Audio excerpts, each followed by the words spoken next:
Yun.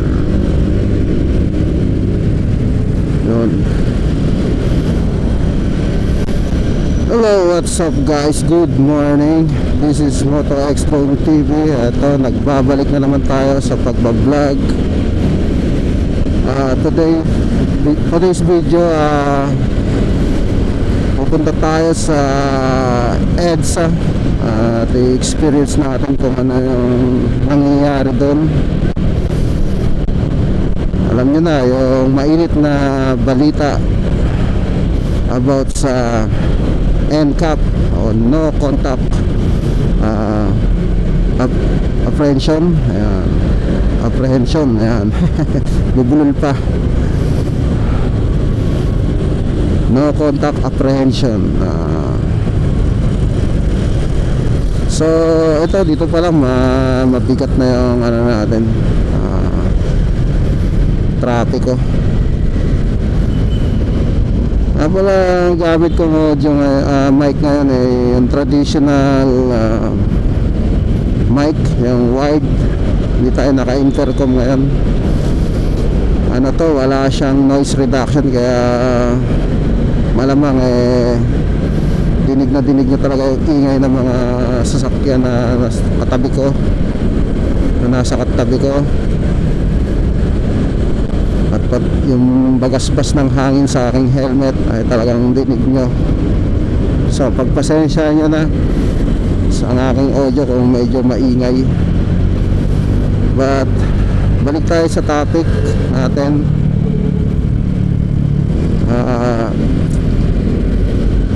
Ano bang masasabi nyo dito sa pinatupad NCAP ng ating MMDA? So ako, nababalitaan ko at nakikita ko naman sa news, ayun nga, grabe yung sikip ng trapiko sa EDSA. Kita mo talaga, grabe yung haba ng pila ng mga nakamotor. Kaya nga nagmotor para makapasok ka o makapunta ka sa pupuntahan mo nang hindi na-late. So ito, dito na tayo. Ayun umaga. Ang araw pala natin ngayon ay Friday. It's a freaking Friday. May 30, 2025. Tama. Check natin. Okay, May 30. May 30. So ito, nandito tayo para magpa-sample. Hindi, joke lang. Para masampulan tayo ng NCAP.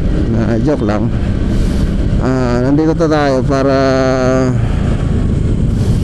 tignan kung ano ba yung sitwasyon dito at ma-experience rin. Ano rin kasi ako punta ako ng hospital, pa-check up ko tong aking left shoulder back at mali yata ng position sa pagtulog, napakamaga. So sasamantalain ko na rin kasi dadaan tayo ng EDSA. Sasamantalain ko na rin yung pagkakataon na to para ma-vlog o ma-experience din kung ano nga ba meron dito sa pinatupad na NCAP dito sa EDSA. Dito naman tayo para sumunod, hindi mag-violate. Tignan natin kung anong magiging experience natin. So ngayon kasi maaga pa, kaya tignan natin.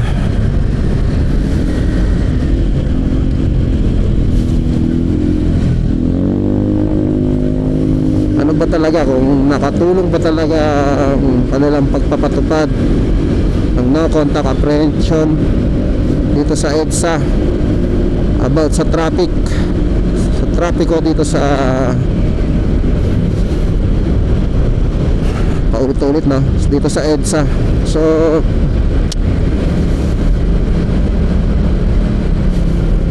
so far ano naman, tuloy-tuloy pa yung takbo natin, hindi pa tayo humihinto.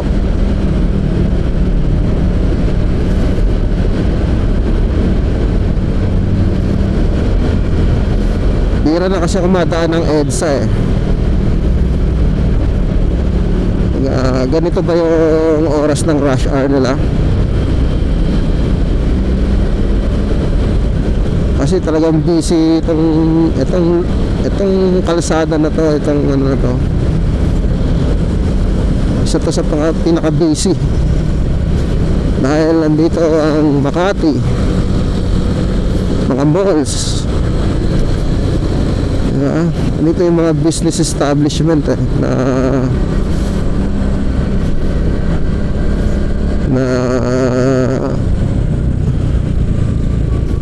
pinapasukan ng karamihan sa atin.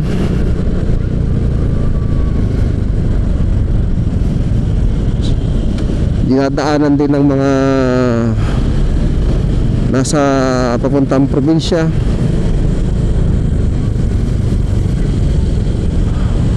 Kaya talagang asahan mo, napaka-traffic talaga. Ngayon, kung dati ay napaka-traffic na nung hindi pa pinapatupad yung NCAP na yan, mas nakatulong ba sa ating trapiko yung NCAP na yan? Yun ang tanong talaga doon eh. O gusto lang nila talagang manghuli ng manghuli? Hindi natin alam kung bakit doon sila masaya siguro. Pero wala naman solusyon sa ating trapiko. Sa ngayon, hindi ko pa alam kung saan dito yung motor lane, no? Alam ko sa motor lane natin yung kulay blue na paint. Kaya hindi alam ng mga ating mga kapwa riders kung saan sila linya dadaan. Kalat-kalat. So ibig sabihin hindi pa siguro dito magsisimula.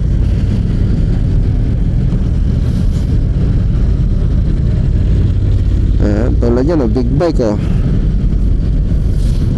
big bike na yan, pag yan na traffic ang napakatagal at hindi halos umusad man pa konti-konti, asahan mo mag-overheat yan. Ramdam mo yung init ng makina yan sa hita mo. Hindi gaya nating mga naka low cc, hindi gaano mainit.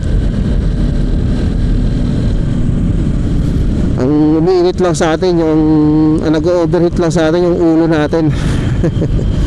Pero si mga naka big bike, dalawa umiinit sa kanila, yung motor tsaka yung ulo nila, nag-overheat. So ito, so far ganda-ganda pa yung takbuhan natin. Tuloy-tuloy naman, hindi pa tayo humihinto.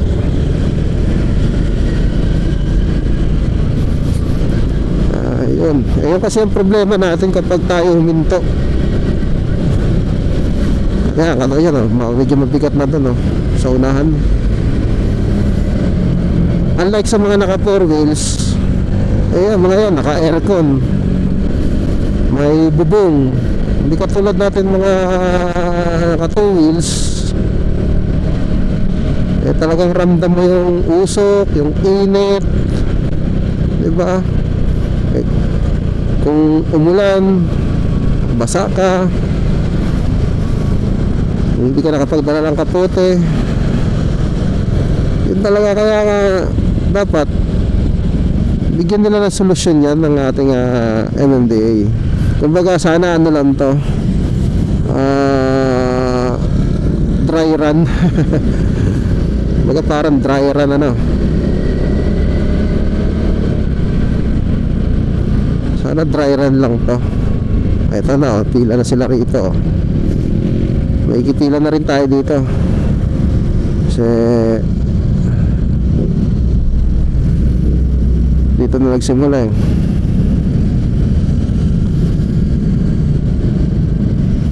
So ito medyo bumibigat-bigat na siya. Ang ating traffic oh.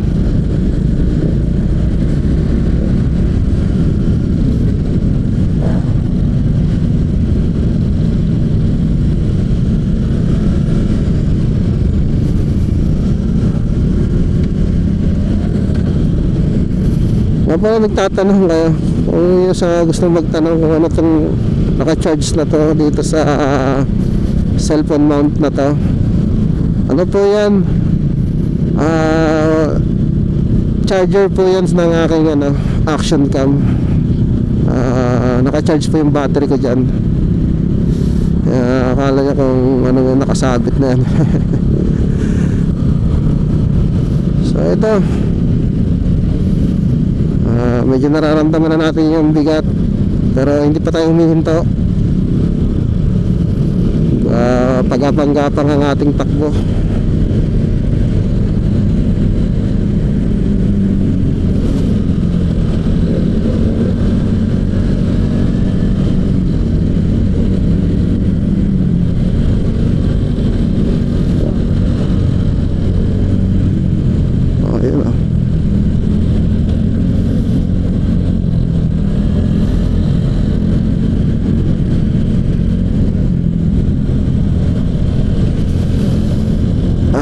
Sakit na likod ko talaga.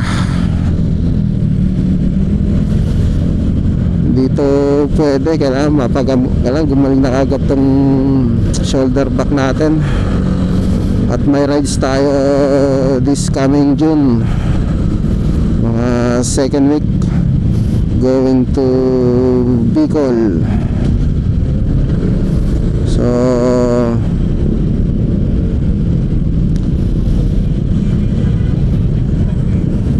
I hope na gumaling na tayo before that day.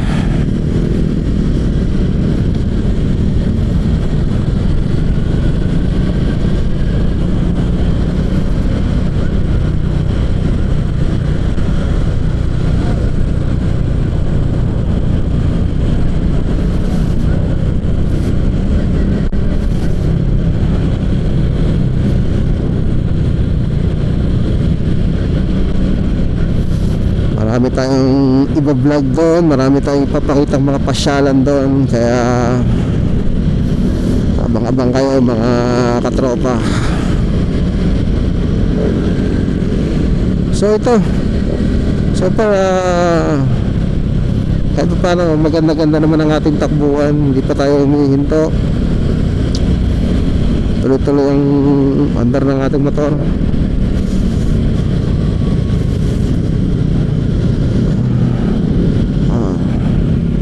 Sakit.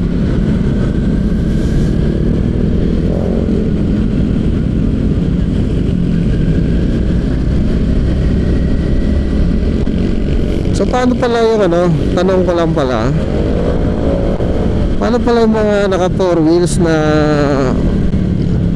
pumupunta sa motor lane? Kasi kaming mga naka motor lane, kaming mga naka motor, binabawalan niya pumunta doon sa side na yon. Pag hindi mo linya, titikitan ka.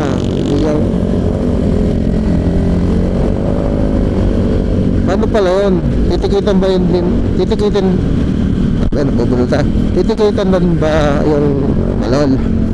Titikitan din ba yung mga naka 4 wheels kung dadaan sila ng motor lane? Diba? To be paired lang, diba? To be fair. Yan. Bulol. To be fair naman sa ibang mga kapwa natin motorista, di ba? Ngayon, kalat-kalat na naman sila, oh. Hindi natin alam kung saan dito yung motor lane. Dapat maglagay sila ng ano dito.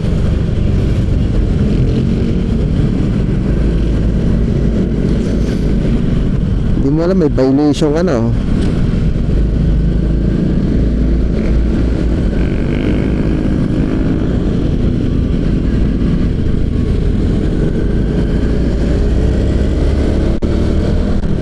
Dito tayo sa kaliwa, papasok. So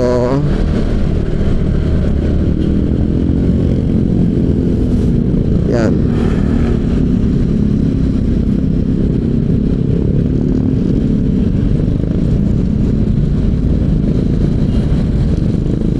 So hindi pa ito yung napapanood ko sa social media na pinost. Grabe yung pila. So may size pa yung takbuhan natin kahit pa paano.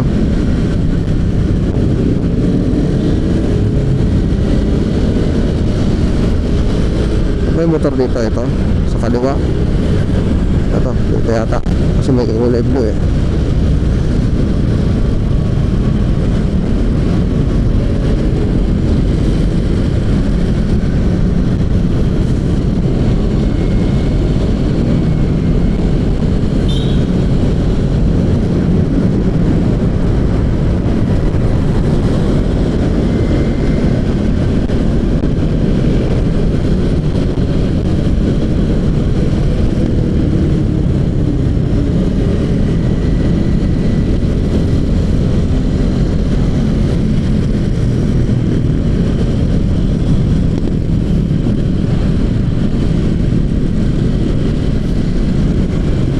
Ayos. Sakit talaga. Ano siya, kumikirot-kirot. Hindi ako tatagal sa long ride nito kapag ganito ang aking nararamdaman. Ganito ang condition. Wow, saan na dito yung ano, motor lane?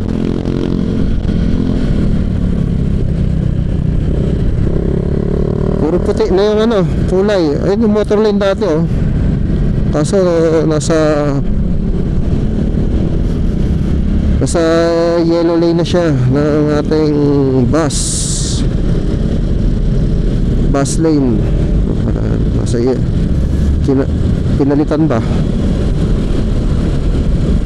Nakikisabay na lang ako sa mga to. Wala na dito yung blue. Ayan, nagkakalituan tuloy. Ayan, huli lang sila ng huli dito ngayon.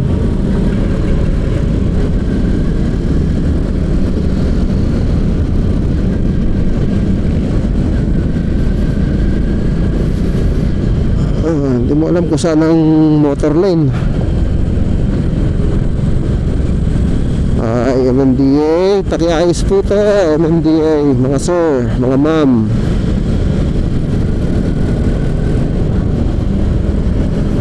Hindi basta puro huli na lang kayo ng huli.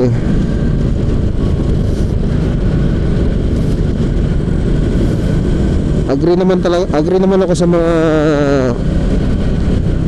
hinuhuli nyo na talagang mga violator. Ang paulit-ulit.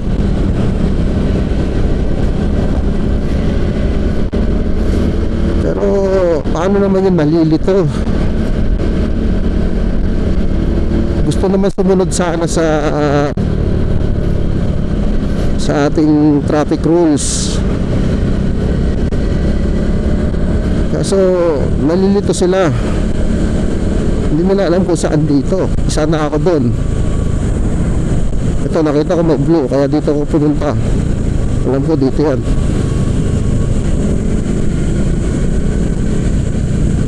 Paano to mga to, oh? Kasi burado na kasi. Hindi mo alam kung ano eh. Oo, tulad dito, wala na dito. Ayun pa yung old eh. Ayun pa yung old na paint. So di mo na alam kung saan dito.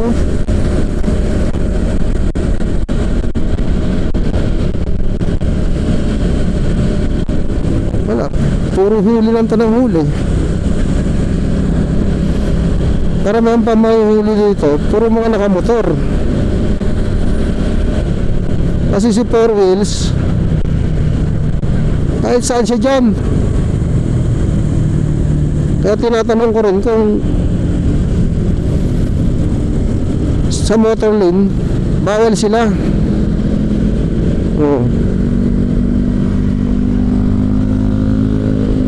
Kalat-kalat sila.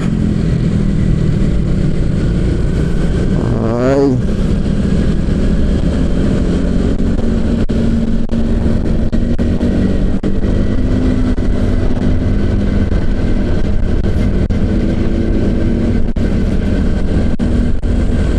dati may nakalagay sila dito eh, saan yung designated lane ng motorsiklo eh.